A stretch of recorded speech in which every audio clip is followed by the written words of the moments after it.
lovely things about storytelling is that the stories often come from all sorts of different places in the world. So Tuesday, I was at a storytelling circle, and we had stories from Finland, we had stories from Greece and Rome, and we had stories from Scotland, traditional stories from Scotland, and we had stories from the British Isles. And there's something about story that really connects us up as a human race, as humanity, and the way that we share these stories. And many of them have the same or a similar root and core. So today I'm going to share a story from Haiti, just to keep in with the international feel. And it goes something like this. Once upon a time, there was a lady who lived on the island of Haiti, and she had a special gift. Her special gift was that she was a beekeeper. She was the beekeeper of the island of Haiti. And such was her talent that she produced gallons and gallons of honey. And every month she would gather up all of that honey and she would pour it into this great, great vessel. And she would hoist the vessel onto her head and she would walk to the local market for it to be sold. And every month she did this. So this month was no different to any other month. She gathered all of the honey from all of her hives and she poured it into this great, great vessel until it was full to the brim. And then she hoisted this vessel onto her head and began to walk through the jungle on her way to the market. And she walked and trod very carefully because this was a really, really heavy vessel on top of her head. But away she walked very sedately.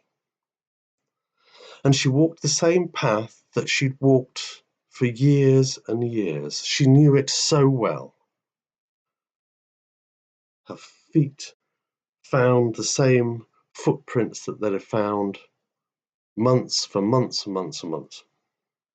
But this time, something strange happened. She tripped on a root, and that never happens. Worse, she tripped on a root and she fell.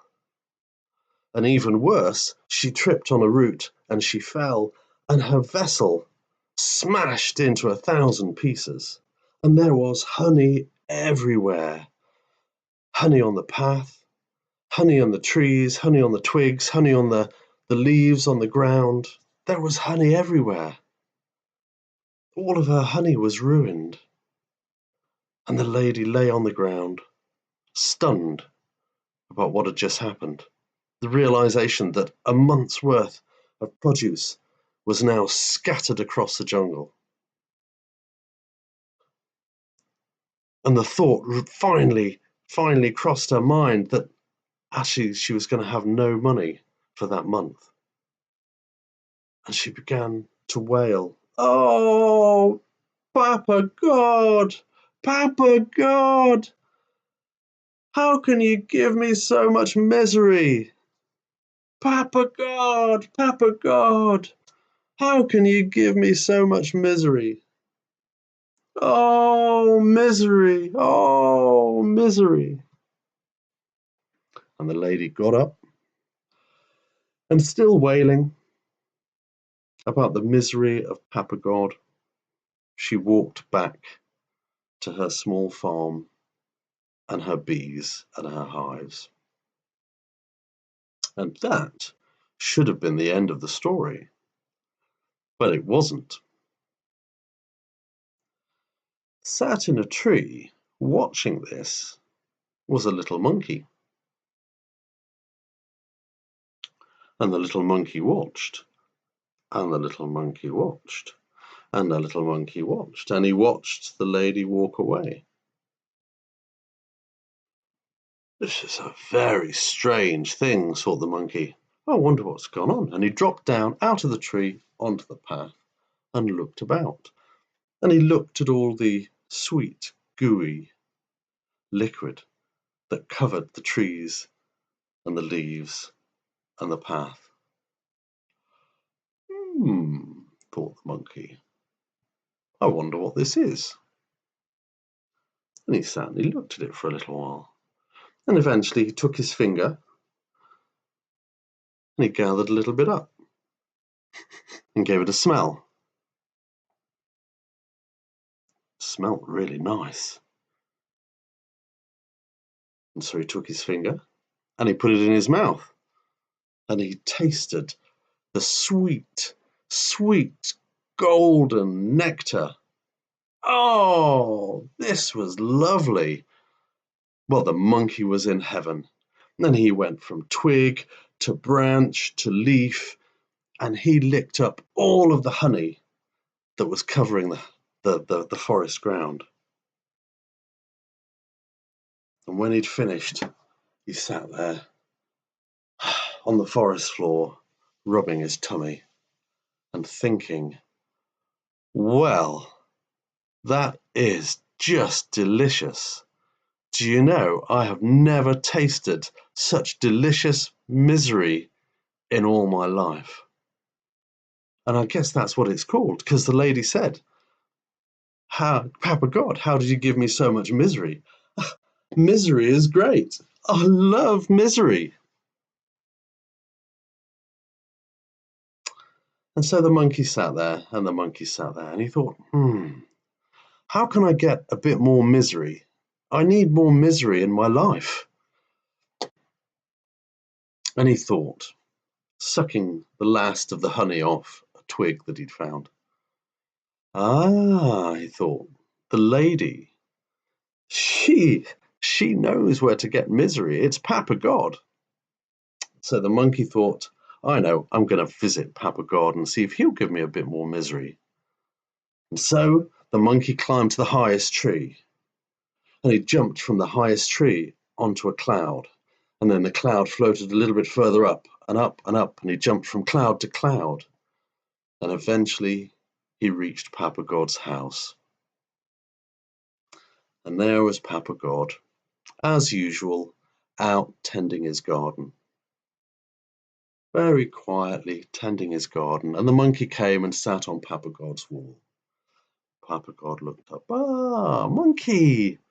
Hey, it's great that you've been able to come and see me. That's brilliant. What can I do for you? It's a long way from the jungle for a monkey to travel up here just to visit me. I mean, it's nice, but what can I do for you? Papa God, I have tasted misery and I want more. Well, Papa God was kind of surprised. Oh, said Papa God, and please explain. And so the monkey explained. He explained about the woman with the great big vessel on her head, full of misery, and the fact that she'd fallen onto the floor and the vessel had smashed into 1,000 pieces, and misery had spread all over the jungle floor, and the monkey had licked it all up, and it was delicious and fabulous and gorgeous, and he wanted more of it. Could Papa God help him? And Papa God scratched his chin and smiled a little as the monkey regaled him with this fantastic story. Said Papa God. So let me get this right. You want me to give you misery? Yes, said the monkey. That's it. Please give me some more misery. Okay, said Papa God. Just sit tight and I'll be back in a short time. And Papa God got up and walked off into his house. And the monkey sat and thought on the wall, it's going to be wonderful. It's going to be great. Imagine all that misery. I'll have a full belly for the rest of my life. Papa God had been gone quite a long time, actually, and the monkey was starting to wonder whether he'd got lost in his house or whether he was coming back or not. But eventually, Papa God came back, and he'd got a big sack on his back.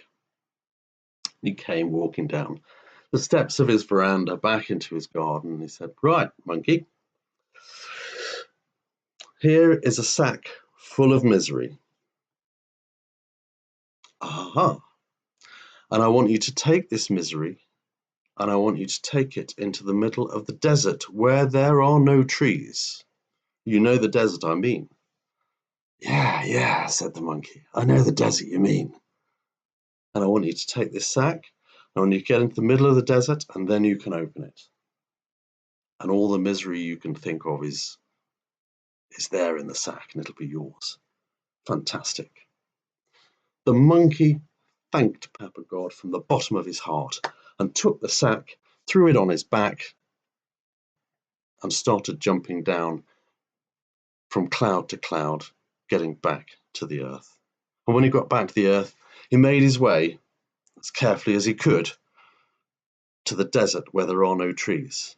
And he made his way, it was really hot, to the middle of the desert where there are no trees. It was really, really hot. And when he got to the middle of the desert where there are no trees, he put the bag down, ready to see what's in it. Carefully untied the top and opened the bag, and immediately he saw it wasn't what he was expecting. Out jumped 7 ferocious Rottweilers.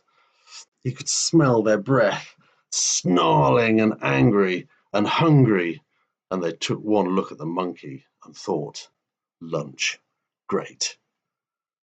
Well, the monkey ran, and the monkey ran, and he ran through the desert, and the dogs were following him. And he could feel the breath, the bad breath of these dogs on the back of his neck. And still he ran, and he ran, and he ran, and he didn't stop, and he didn't stop. And he could hear them snarling angrily behind him. Presently, the monkey saw in the distance a tree growing up in the desert where there are no trees.